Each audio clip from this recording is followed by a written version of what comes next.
Welcome back. Cyber fraud का खुल जा सिम क्योंकि सिम स्वैप के जरिए कुछ बड़े फ्रॉड्स लगातार पिछले कुछ दिनों में सामने आए, जहां लोगों के बैंक खाते साफ हो गए हैं और बड़ी बड़ी रकम 30 लाख 40 लाख 1.25 करोड़ इस तरीके की रकम साफ हो गई है। तो ये किसी के भी साथ घट सकता है और आज इसी पर हम आपको अलर्ट करने की कोशिश कर रहे हैं।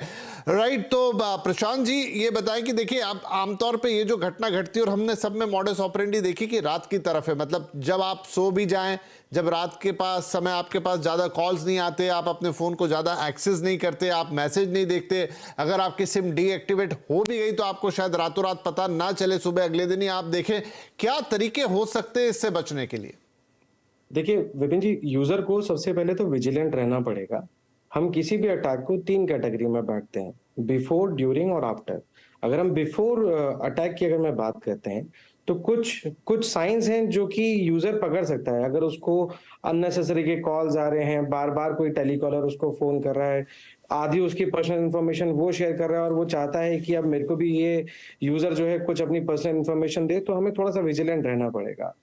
ड्यूरिंग द अटैक वाला जो हम कैटेगरी रखते हैं उसमें हम देखते हैं कि अगर आपका सिग्नल्स बहुत देर तक चला गया है और आप फोन रिसीव नहीं कर पा रहे हैं, एसएमएस नहीं कर पा रहे हैं, तो आपको थोड़ा सा विजिलेंट रहना पड़ेगा। और आफ्टर द अटैक में जब हम इसको डालते हैं तो हम ये देखते हैं कि हो सकता है कि आपके पास कुछ एसएमएस आए हैं या आपको कुछ अपनी एप्लीकेशंस अलग तरीके से बिहेव करती हुई नजर आए, कुछ आपकी बैंकिंग एप्लीकेशंस या आपके कुछ फाइनेंशियल चीजें या फ्रॉड हो गया हो। तो इस वाली सिचुएशन को हमें थोड़ा सा अवेयर रहना पड़ेगा।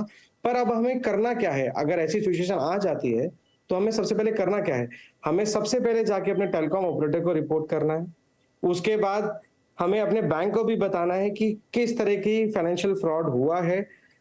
सबसे पहले यूजर को ये भी डिफाइन करके रखना है अपने किसी भी ऑनलाइन ट्रांजैक्शन में कि वो एक अपर लिमिट सेट करके रखे, सो दैट वो बच तो नहीं सकता लेकिन वो कितना उसको नुकसान हो वो इतना मैक्सिमम उसको डिफाइन कर सकता है। आप कह रहे हैं कि अपर लिमिट अपने विड्रॉल की, राइट? Correct correct.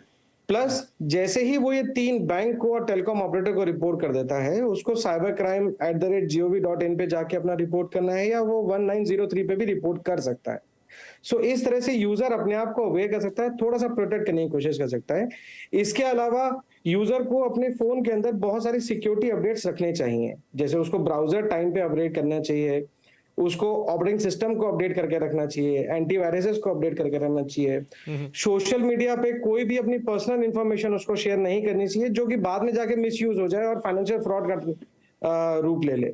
ठीक है। उसको किसी भी टेलीकॉलर को जो भी उसको फोन कर रहा है उसको अपनी पर्सनल इंफॉर्मेशन शेयर नहीं करनी है और अपने पासवर्ड्स को वो रेगुलरली अपडेट करते रहे। हर महीने में एक बार या 2 महीने में एक बार वो अपने पासवर्ड्स को अपडेट करके रखें। ठीक है। और अगर एक इसमें ये भी हो सकता है कि आप जैसे ही अगर आपको अंदेशा लग रहा है कि आपकी सिम वगैरह बंद हो गई, तो क्योंकि आप अधिकतर काम तो फोन से करते हैं लेकिन फिर भी आपके पास एक डेस्कटॉप या लैपटॉप एक्सेस होता है अपने बैंक खातों का, वहां जाके तुरंत पासवर्ड्स बदल दे कम से कम अपने ऑनलाइन ट्रांजेक्शन के।